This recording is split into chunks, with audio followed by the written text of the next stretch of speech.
Сэтгэлийн дархлаа, амьдралын хэм маяг, нэмэх 18, амин дэм, тод тусгал, өнөөдрийн зочин болон бусад нэвтрүүлгүүдийг тасралтгүй бэлтгэн хүргэж байна.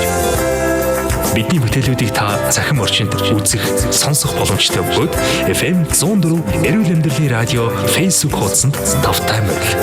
Мөн эфирийн 70-11-4 дугаараар таны санал хүсэлтийг хүлээн авч байна. Танд эрүүлэнхий хүсье. FM 104 Эрүүл Амьдралын радио. FM 104 Эрүүл Амьдралын радио. Нэмэх 18 нэвтрүүлэг. Нэмэх 18 нэвтрүүлэг. Бэлгийн ариун цэвэр, нөхөн өрчмөн эрхтний эрүүл мэнд, сексийн эрүүл харилцааны талаарх мэдээлэл зөвлөгөөг мэрэгжлийн эмч, мэрэгсэн сэтгүүлчдийн баг бэлтгэн танд хүргэж байна. Нэмэх 18 сэдвийн хүрээнд нуугдж биш, нээлттэй ярилцаж, бэлгийн амьдралын зөв дадал зуршилтай болцгоо. Манай нэвтрүүлгийг 7 хоног бүрийн пүрэв барагт 21 цагаас шууд хүлээн авч сонсоорой. Нэмэх 18, нэмэх 18. Энэ бол зөвхөн томчуудын сэдэв биш. Та өсвөр насны хүүхдтэйч мэдээлэл зөвлөгөө өгч нээлттэй харилцаа битгий мартаарай.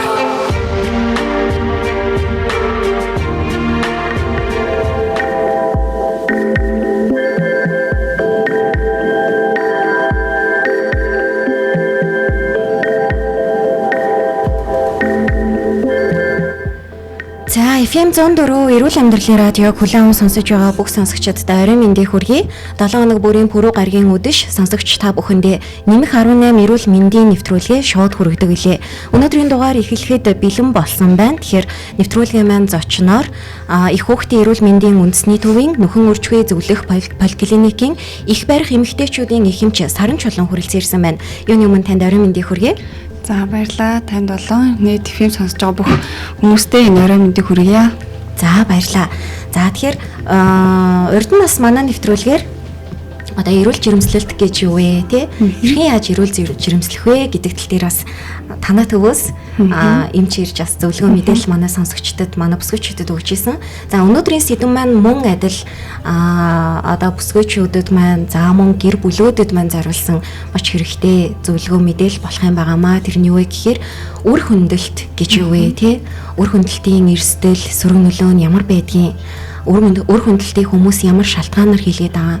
За мөн үүнээс хэрхэн урьдчилан сэргийлэх вэ гэдэг тал дээр сонсогчдод зөвлөгөө мэдээлэл хүргэх юм байгаамаа. За тэгээд яг одоо нэвтрүүлэг маань сонсогч та бүгдэд шууд хүрж байгаа учраас нэвтрүүлгийн дундуур зочин эмчээс маань асуух асуулт, за магадгүй зөвлөгөө авахыг хүсвэл та бүхэн санаа зовлтгүй эфирийн 70 10 11 тэгдүрүү гэсэн шууд утас руу холбогдоод асуух боломжтой байгаа шүү. За тэгэхээр юуны өмнө үр хөндлөлт гэдэг нь өөрөө бас их эмзэг сэдвэлтэй. Тэгээ хүмүүсээс тэр бүр нээлттэй асуугаад яриад байдаггүй боловч энэ бол бас маш их байсаар байгаа. Ийм зүйл учраас өнөөдрийн нэвтрүүлгээрээ сонгож авсан байгаа.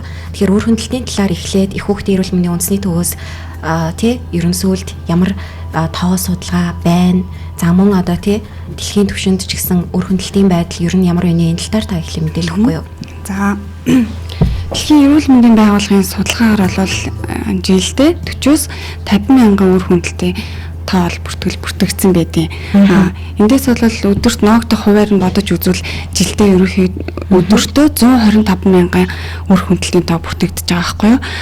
За тэгээд Монгол улсын хэмжээнд гэх юм бол 2016 оны байдлаар нийт 18316 тохиолдол бүртгэгдсэн байна. Үүнээс нь 4228 тохиолдол нь 15-аас 24 насны эмэгтэйчүүд байна гэсэн судалгаа байгаа. Тэгээд сүүлийн судалгаануудыг ингээд аваад үзэхээр ер нь бол үр хөндлөлт хийлгэж байгаа насжилт бол их залуудж байгаа. Цаашд бол нэмэх өсөх тийм хандлагатай байгаа нь бол харагдаж байгаа. 15-аас 24 гэхээр яг одоо нөгөө өсвөр нас тэгээд их сургуулийн нас гэд тийм маш талуу байна шүү дээ. Яг л нөгөө гэр бүл одоо нөгөө өсвөр үеийн гэр бүл төлөлтийн тийм хурж хүн насны эмэгтэйчүүдийн донд яг тохиолдож байгаа байхгүй юу? Илүү их тохиолдож байгаа. Тэгэхээр энэ бол бас их хэцүү асуудал л да. Урд нь бас нөгөө өсвөр үеийнхэнд зориулсан эрүүл мэндийн одоо чиглэлээр зөвлөгөө мэдээлэл манай нэвтрүүлгээр хүргэж байхад яг энэ зүйлийг бас маш эмзэг тоо судалгаанууд гарч исэн гэж хэлжсэн л та. Тэгэхээр ялцчгүй бас энэ сэдвээр магадгүй манай сонсогчид те ялангуяа залуучууд маань зөв мэдээлэлтэй болох юм бол аливаа одоо ирээдүйд учрах эрсдлээс өөрсдөө бас хамгаалж чадах юм болов уу гэж боддог л да. Тэгэхээр үр хөндлөлт гэдэг зүйлийг бас ямар шалтгаанаар те хүмүүс хийлгээд байна гэж замун одоо насны байдал те.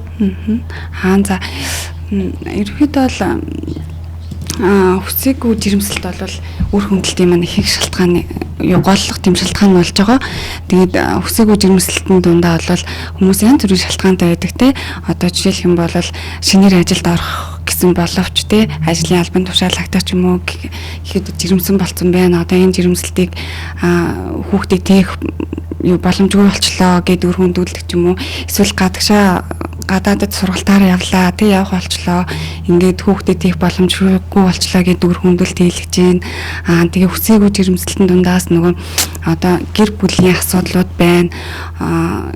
Найз залуутайгаа ч юм уу нөхөртөө юм уу муудалцаад те одоо ингээд энэ хүүхдээ гаргамааргүй байна гэсэн эсвэл одоо бэлгийн хүчээр хийлэлд өрцөн ч гэдэм юм уу олон хүүхэд төрүүлсэн те одоо хүүхэд гаргах боломжгүй байна гэсэн ингээд янз бүрийн шалтгаанууд байна л да. Тэгээд энэ дундаас бол яг хүсээгүй жирэмсэл тохиоллын бэлгийн харьцаанд орсон.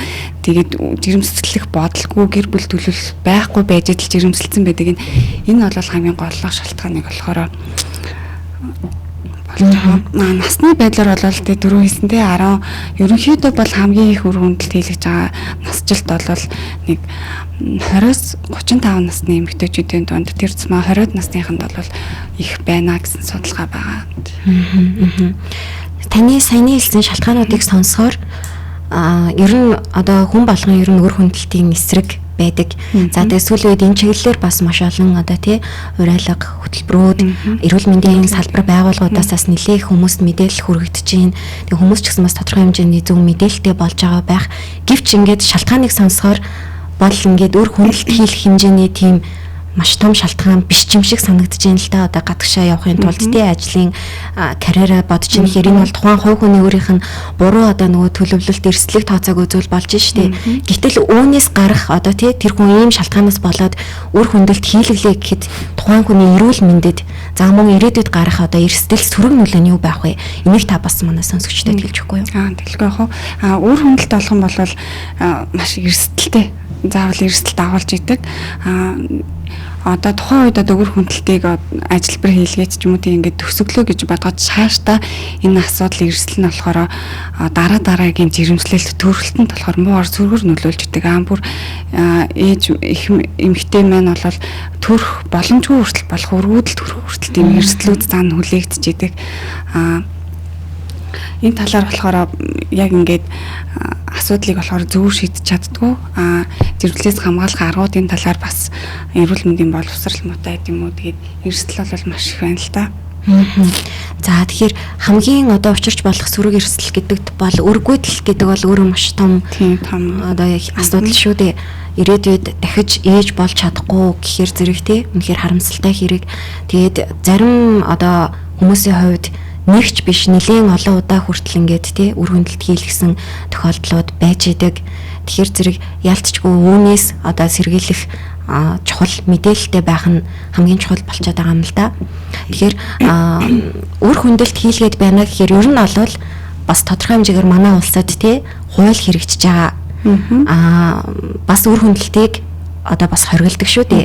Тэгэхээр зэрэг ямар тохиолдолд нь тий одоо үр хөндлөлтийг хуулиар зөвшөөрөөд хийх юм бэ гэдэг дээр та бас хэлж өгөө юм. За ерөнхийд нь үр хөндлөлтийг болохоор эрт үеийн үр хөндлөлт, хожим үеийн үр хөндлөлт гэж хоёр ангилаад байгаа. Эрт үеийн үр хөндлөлт нь бол 12-7 хоног доторх хугацаанд умаа хөндийгөөс үр хөвөрлийг эмнэлгийн аргаар гаргахыг болохоор үр хөндлөлт гэж байгаа. За энэ хугацаанд ямар нөхцөлд болохоор үр хөндлөлтийг хийх вэ гэх юм бол эрүүл ахуйн дэглэм нөгөө халдвар хамгааллын шаардлагыг хангасан нөхцөлд тэгээд одоо эрсдэл гарах те хүндрэл гарах юм бол эмчлэх, урьдчилан сэргийлэх тэгээ хүндрэлээс болохоор нөгөө хүндрэл гарлаа гэхэд нөгөө яаралтай тусламж үзүүлж чадгаар тийм бэлтгэл хангагдсан. Тэгээд 24 цагаар үйлчлэгийг үзүүлдэг.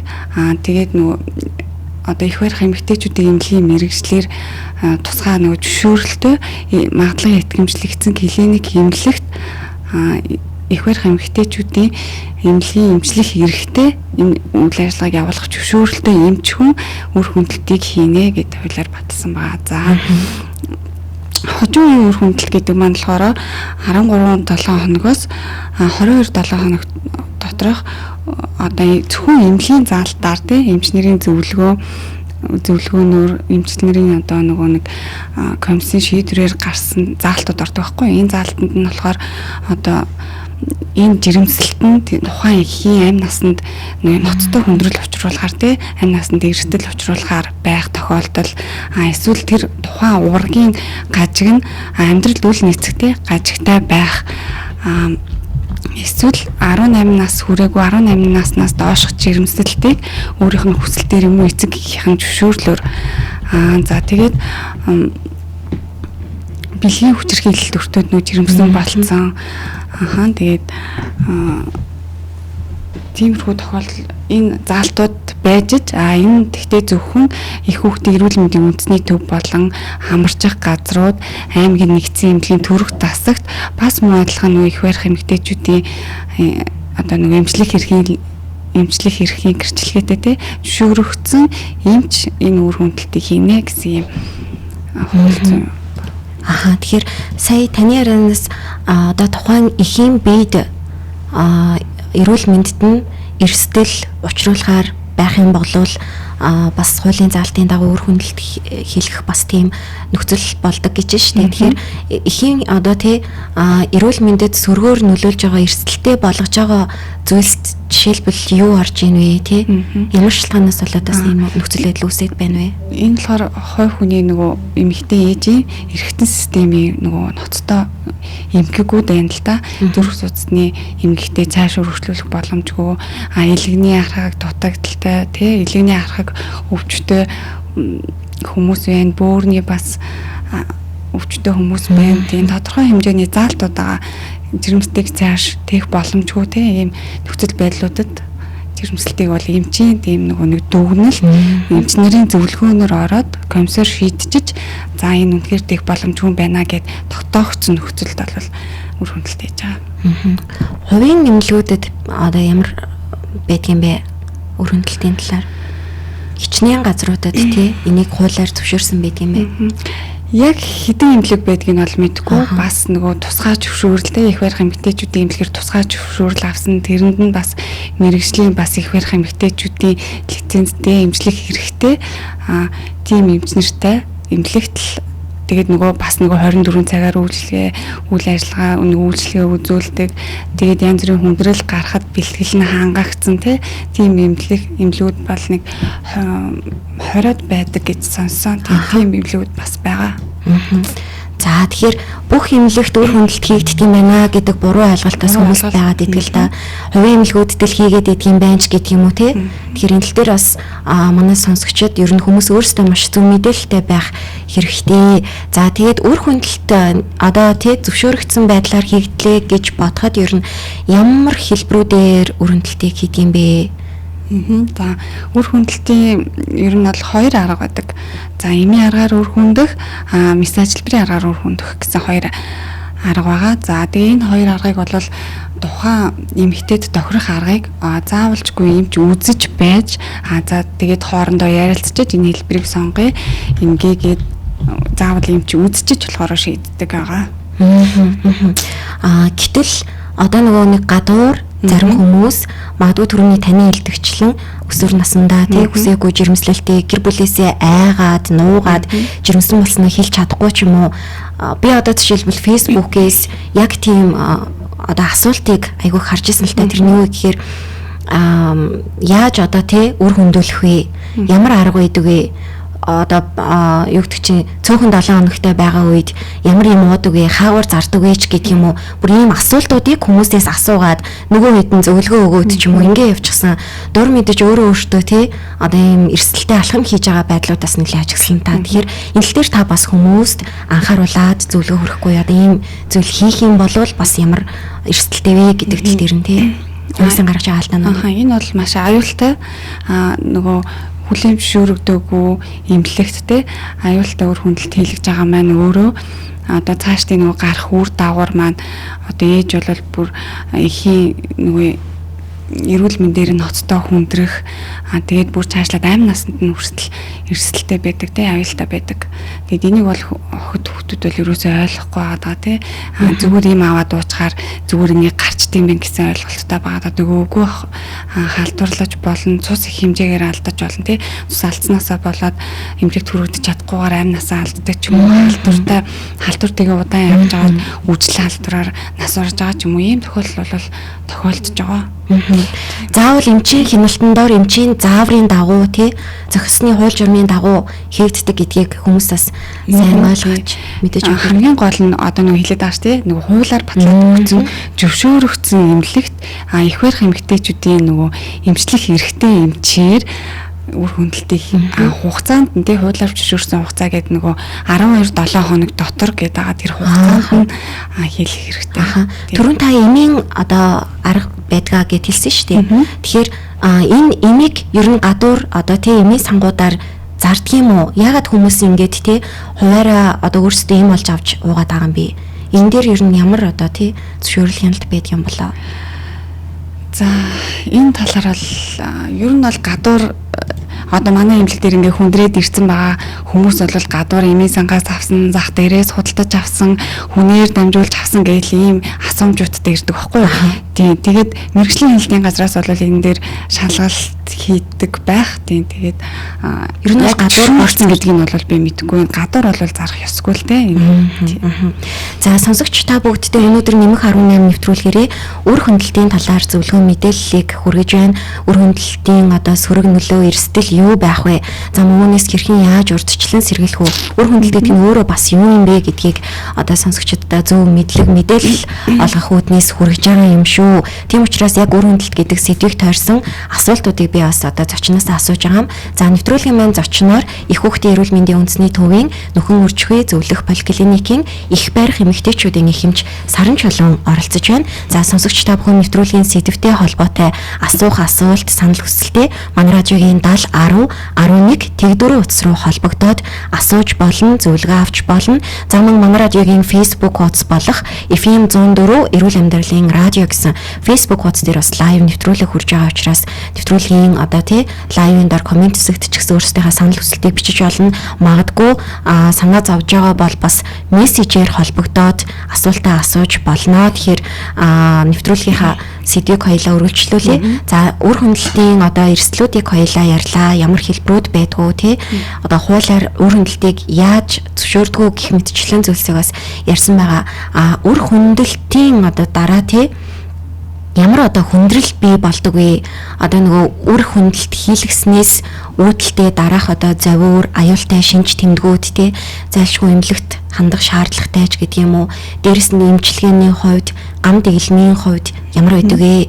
Анхаарах ёстой зүйлсийг та бас хэлж өгөхгүй юу? За үр хүндлэлт хийлгэхэд бол бас хүндрэлүүд тохиолдно. За тухайн үед тохиолдож байгаа хүндрэл нь гэх юм бол одоо ажилбарын явцад умаа цоорох те зэрэгэлдээ хэрэгтэн давсаг гэдэс умаа хүзүү гэмтэх цус алдах халдварлах тэгээд умаад цус хуралдах тэгээд одоо хүндлэлт хийлгэснээс хэсгийн үлдэгдэл үлдэх те хэсгийн эд үлдэх тэгээд жирэмслэл цаашаа үргэлжлэх те ажилбар хийсэн боловч жирэмслэн цаашаа үргэлжлэх тийм хүндрэлүүд бол тохиолдож байна. Тэгээд хожуу үед хожуу үеийн хүндрэл маань гэхээр одоо умаа үрсэл, умаа дайврын үрсэлд өвчин, өргүүдэл тэгээд нөгөө дараагийн жирэмслэлтэнд нөгөө дутуу зулбаад байдаг, умаа үзүүний дутаг мөшгөлтэй болдог. Тэгээд төрөлхтөнд нөлөөлөх нь болохоор ихсийн байрлал буруу байрлаж болно. Тэгээд сав хуралд тэгээд умаан гаднах жирэмслэлтэнд бас нөлөөлдөг ийм хор хүндрэлүүдтэй. Яг одоо аюултай шинж тэмдгийн үед магадгүй үр хүндлэлт хийлгэсний дараа тухайн эмэгтэй ямар тохиолдолд яаралтай тий эмнэлгийн тусламж авах шаардлагатай вэ, эмнэлэгт одоо хандах хэрэгтэй вэ гэдэг тал дээр.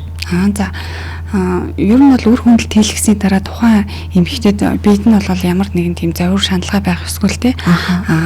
Тэгээд хөвлийн доогоор хүчтэй өвдөх, халуурах, өтрийнээс тийм үнэртэй, эвгүй үнэртэй ногоо яалгатаас гарах, цус хэмжээгээр алдахтай тийм тохиолдолд бол эмнэлэгт яаралтай хандах шаардлагатай.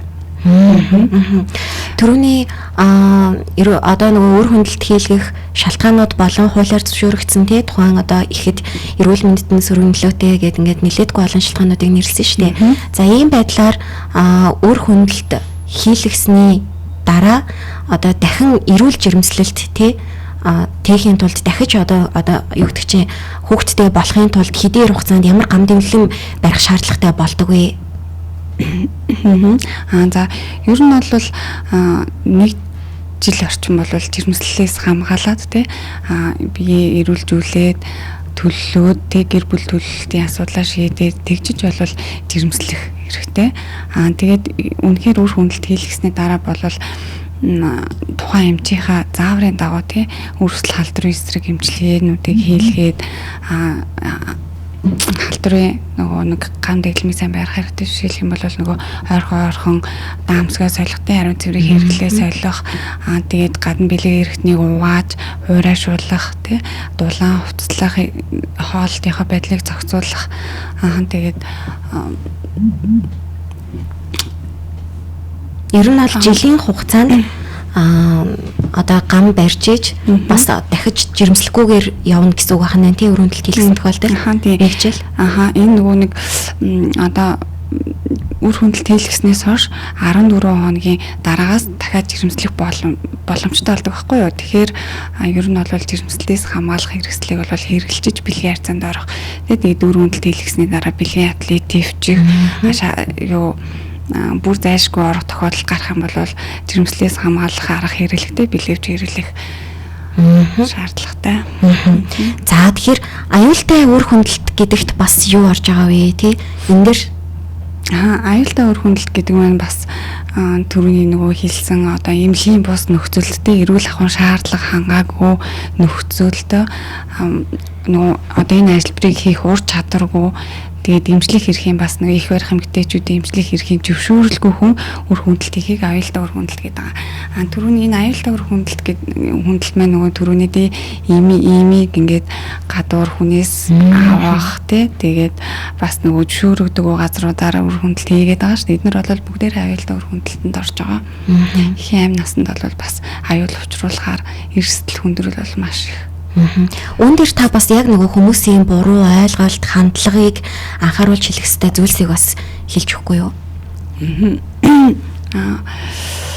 Энд одоо аюултай үр хүндлэлтэнд бас ерөнхийдөө хүмүүс одоо хугацаа хэтэрсэн хуулийн дагуу зөвшөөрөгдсөн хугацаа хэтэрсэн хойно бол эмнэлэгт аягүй ханддаг тий сүүлийн сарын тэмдэглээ мэдгүй жирэмсэн болсноо мэдгүй явж байгаа эмнэлэгт хандаад байдаг. Тэгээ энэ бас аягүй буруу ойлголт байгаа. Эмэгтэй хүн чинь хамгийн гол сарын тэмдэглээ мэдчих хэвээр тий сүүлийн сарын тэмдэг хизээ ирсэн сарын дараа ирэхгүй бол яагаад ирэхгүй байгаа шалтгааныг тодруулахаар эмчид заавал хандах хэрэгтэй. Энэ сарын тэмдэг гэдэг маань ерөнхийдөө бол жирэмсэн болсон байна уу гэдэг одоо нөгөө гэртэр гэдэг шалгуурын техник үзүүлэхгүй тийм боломжтой тийм хамгийн гол үзүүлэлтэйдэг. Тэгээд за тэгэхээр манай нэвтрүүлэг шууд хурж байгаа дээрсэн сонсогчид маань магадгүй шууд утсаар холбогдох боломжгүй тохиолдолд 89 91 74 47 89 91 74 47 гэсэн Unitel-ийн энгийн дугаар руу мессежээр нэвтрүүлгийн зочин эмчээс манаас асуулт асууж зөвлөгөө мэдээлэл авах боломжтой байгаа. Магадгүй хүмүүсийн хувьд одоо нөгөө интернетээс ч юм уу сүүлийн үед ер нь ханаас л бол хүссэн мэдээлэл авах боломжтой болсон байна. Гэхдээ тухайн мэдээлэл нь яг баттай зөв байж чадчих үгүй юу гэдэг дээр бас жоохон хяналтгүй байна л да. Тэгээд интернетээс хайдаг тий. Яг цааны хэлсэн тохиолдолд магадгүй нөгөө ингээд хугацаа нь хэтэрсэн, дээрээс нь хүсээгүй жирэмслэл төлөвлөөгүй байжгаад жирэмсэн болсон үедээ интернетээс хаяадаг буруу мэдээлэл авдаг учраас энэ дээр бас зөв мэдээлэл хүргэхийн тулд одоо мэрэгжлийн эмчээс бид мэдээлэл хүргэдэг. За хоёулаа энэ сонсогчийг холбоо. Байна уу? Байна сайн уу? Энэ нэвтрүүлэг мөн үү? Тийм байна, шууд явж байна. Мэдээ юм асуух гэсэн юм аа. За асуу. Манай хүүн багтаа нэг эвэрхий гэж яддаг шүү дээ, хүүхдийн эвэрхийгээд. Тийм юм авсан байгаамаа. Тэгээ там болохт нь нөлөөлчих вэ гэж санаа зовж байгаа юм. Тэр талаар хариулт авч өгөөч. За уучлаарай, манайх өнөөдөр арай өөр сэдвээр ярьж байна. Энэ өргөдөлгээд тийм юм биш үү? Биш. Манай хуудасаар өөр мэдээлэл явж байгаа шүү.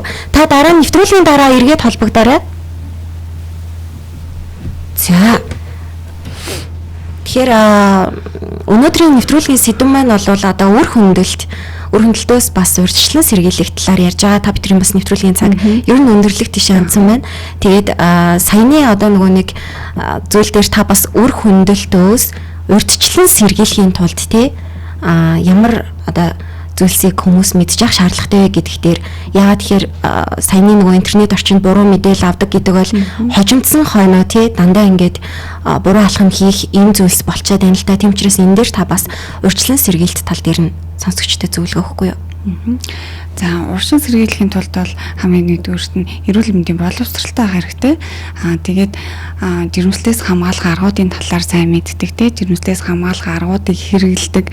За тэгжиж жирэмслэлтийн үр хөндлөлтөөс уршин сэргийлж байгаа те. Тэгээд бас хосууд бие биентэйгээ ярилцах те гэр бүл төлөвлөх одоо хэдийгээр хүүхэдтэй болох уу энэ жирэмслэлтээс ямар аргыг хэрэглэж нөгөө нэг хамгаалах уу тий. Тэгээд энэ нь болохоор бас зөвхөн ганц эмэгтэй хүмүүсийн асуудал биш болж байгаа байхгүй юу? Энэ талаар бас эрэгтэй хүмүүс бас жирэмслэлтээс бас хамгаалж болох аргууд байгаа. Тийм тэр талаар одоо үрийн сувга хоорондоо ярьж агаад үнэхээр урт хугацаагаар жирэмслэхгүй бол боолгодог ч юм уу тий. Эрэгтэй хүмүүс бас ийм жирэмслэлтээс хамгаалах талаар бас мэдлэг боловсрол олгох тий. Зөвхөн эмэгтэй хүмүүс ингээл жирэмслэл үр хөндлөлтөнд ороо сэтгэл санаагаар бас ингээл хямраал ингээ явж байгаа штэ. Тийм болохоор энэ талаар бас аюу сайн мэдлэгтэй байж гэр бүлээ төлөвлөж хүсээгүй одоо бэлгийн хавталт нөгөө тохиоллын бэлгийн хавталт орохгүй байх мансууруулах байц одоо хэрэгэлсэн үедээ бас ингээ бэлгийн хавталт ороод хүсээгүй жирэмслэлт агиух болоод байгаа тий. Энэ бүхнээс урьдчилан сэргийлэхийн тулд ер нь л жирэмслэлтээс хамгаалах ямар ч тохиолдолд жирэмслэлтээс хамгаалах аргыг аюу сайн мэддэг. Ямар арга надад тохирох вэ? Тэ? Тэрийг аюу сайн мэддэг байх хэрэгтэй. Тийм шүү. Яг өнөөдрийн сэдв үр хөндлөлт болол үүний дараа бид бүгд яг таны саяны хэлсэн одоо нөгөө жирэмснээс хамгаалах аргуудыг бас маш дэлгэрэнгээр сонсогчдод хүрэхээр тусна сэдв болгож ярих арга өнөөдрийн топиктерийн нэвтрүүлгийн сэдвт бас ярьж амжихгүй байх. За тэгээд манай нэвтрүүлэг бас урьдчил сонсогчдод мэдээлэл хүргэдэг. Яг энэ өнөөдрийн нэвтрүүлгийн одоо сэдвийн хүрээнд бас манай радиогийн мессеж дугаар болон шууд утсаар сонсогчдод маань асуулт асууж холбогдсон байгаа. Тэгэхээр бас нэг сонсогчийн асуултыг би танд асууж өгье.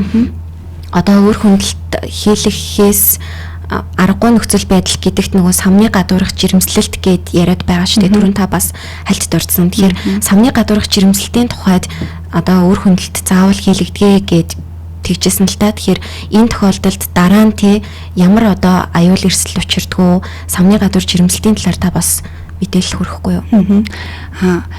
Үр хөндлөлт гэдэг маань ер нь бол умаад үр хөврөл бүрэлдээд тэрийг умаагаас гаргахыг хэлж байгаа шүү дээ. Умаа гаднах жирэмсэн болохоор умаад юусоо байхгүй. Тийм үр хөврөл маань умаад өсөж торноод хүүхэд төрдөг бол умаа гаднах жирэмслэлтийн үед бол умаад байхгүй. Тэнд бол үр хөврөл өсөх боломж байхгүй учраас задраад тэгээд одоо хөвчлэн ер нь бол нэг умаа гаднах жирэмслэлт ихэнх хувь нь умаа гуурсан болохоор тохиолддог.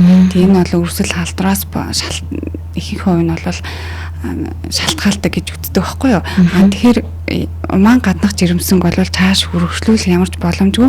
Энэ маань бол хоёр өөр ойлголтхгүй. Үр хөндлөлт умаа гаднах жирэмслэлт хоёр гэдэг нь өөр ойлголт. Үр хөндлөлт хийхгүй энэ умаа гаднах жирэмслэлт маань бол хаалгаа мис ажилбаар төгсөх эсвэл нөгөө нэг тохиромжтой боломжийн нөгөө нэг одоо шаардлагууд хангасан байх юм бол эмийн аргаар бас нөгөө тариа тарих хоёр тохиолдолд умаа гаднах жирэмслэлт ер нь хэр их одоо тохиолдож байна вэ? Сүүлийн үед бол умаан гаднах жирэмслэлт маш их тохиолдож байгаа. Тэгэхээр энэний шалтгааныг та бас өнөөдрийн сэдвүүрэнд нэгэнт ярьж байгаа учраас та бас хэлээд өгөхгүй юу? Энэ бол нөгөө ихэнх шалтгаан бол халдварын улмаас гэсэн тий. Одоо сүүлийн үед бэлгийн замаар дамжих халдвар төвч маш их нэмэгдэж байна. Тэгээд одоо бас энэ үр хөндлөлт чинь бас аюул өндөр хувийг эзэлж байгаа тий. Нөгөө гуурсан хоолой битүүрсэн байх юм бол тий умаан гаднаа жирэмслээд тий цаашаа явахгүй учраас жирэмслээд тэгээд ер нь бол умаан гаднах жирэмслэлтийн хор нөлөө цаашд бол өргөдөлт хүргэж идэг. Тийм болохоор бас умаан гаднах жирэмслэлтийг бол жирэмслэлтийг сэргийлэхтэй одоо ганц нэг юм хэлэхэд бол би бас халдвар гэхээр бас өөрөө сэргийлэх боломжтой гэж ойлгож байна тийм. Нөгөө хамгаалтгүй бэлгийн харьцаанд орж тийм одоо тэгээ бэлгийн замаар дамжих халдвар өвчнөр их өвчлж чинь энийг эмчлүүлэхгүй удаа явж чинь тэгээ эмчэд хандахгүй байна. Одоо өөргөө л эмчлээд байдаг одоо бэлгийн хавтагчаа ерөөсөө огт эмчлэхгүй энэ зэргээс бол халдвар маш их байгаа. Энэ бол умаан гаднах жирэмслэлтэнд их нөлөөлж байгаа ихэнх хувийг бол одоо нэгэнт ингээд умаан гаднах жирэмслэлт тохиолдоод тий эмчилгээ хийлгсэн байлаа гэхэд ирээдүйд дахиад одоо эрүүл жирэмслэх боломж нь хичнээн хувьтай байдгийн бэ? Бас үүн дээр анхаарах зүйл нь тий дараагийн удаад ер нь бол 50%-аар жирэмслэлт 50%-аар буурдаг гэж үздэг. Тийм тэгээд хоёр талдаа одоо нэг талынхаа үрийн хоолойд жирэмслээд нөгөө үрийн хоолойгоо ингээ авалцсан байлаа гэхэд дараагийнхаа үрийн хоолойд бас умаан гаднах жирэмсэн болоод тэгээд хаалгаанд ороод үрийн хоолойгоо авалж байгаа тохиолдлууд бол маш их байгаа хгүй. Тэгэхээр тэр хүмүүс маань цаашид өөрөөрөө болж жирэмслэх боломжгүй болчихж байгаа. Тэгэхээр бол одоо дараагийн асуудлууд яригдчих эхэлж байгаа хгүй. Тэгээд умаан гаднах жирэмсэн байна угаасаа өөрөө их ноцтой асуудал тэр дотроо хаагаад цус алдах юм бол их юм бас амь насанд авъялтай тэрийг болохоор хүмүүс бас мэдтгүү. Тийм болохоор жирэмсэн болсон л бол одоо сайн тэмдэг ирэхгүй байна л гэдэг бол цаана бас одоо өөр хүрэл минь хаана бэлгэсэн бол умаан гаднаа юм уу умаан дотроо юм уу эсвэл умаан хүзүүндээ юм уу булангийн жирэмсэн байхыг бас үүсэхгүй умаан сарвиндөө бэлгэсэн юм уу гэд умаан энэ нөгөө нэг өөр хөвгөл бэхлэгдэж байгаа байдал маань маш олон янз байгаа байхгүй юу. Тэгэхээр урд нь өөр хүндэлт хийлэгжсэн л бол нөгөө төр өөр хөврөл өөр газар бэхлэгдэх те одоо нөгөө ихсэн төрүүлдэг ч юм уу те ийм шалтгаанууд бол нөлөөлөх хувьд нь.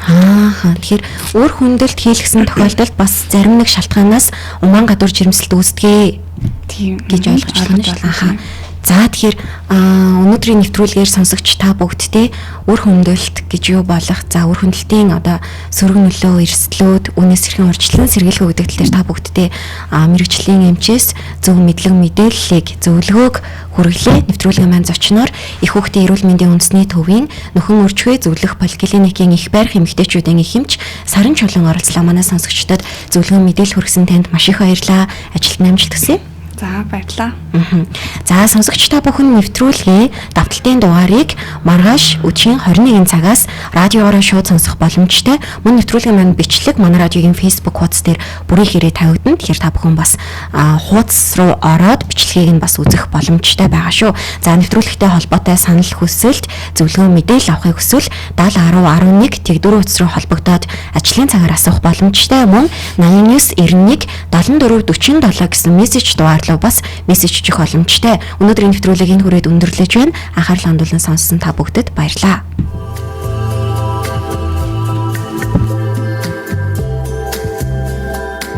FM 104 эрүүл амьдралын радио. Нэмэх 18 нэвтрүүлэг. Бэлгийн ариун цэвэр, нөхөн өрчхөн эрэгтний эрүүл мэнд, сексийн эрүүл харилцааны талаарх мэдээлэл зөвлөгөөг мэрэгжлийн эмч, мэрэгсэн сэтгүүлчдийн баг бэлтгэн танд хүргэж байна. Нэмэх 18 сэдвийн хүрээнд нуугдж биш, нээлттэй ярилцаж, бэлгийн амьдралын зөв дадал туршилттай болцгоо. Манай нэвтрүүлгийг 7 хоног бүрийн пүрэв барагт 21 цагаас шууд хүлээн авч сонсоорой. Нэмэх 18. Энэ бол зөвхөн томчуудын сэдэв биш. Та өсвөр насны хүүхдтэйч мэдээлэл зөвлөгөө өгч нээлттэй харилцаа битгий мартаарай.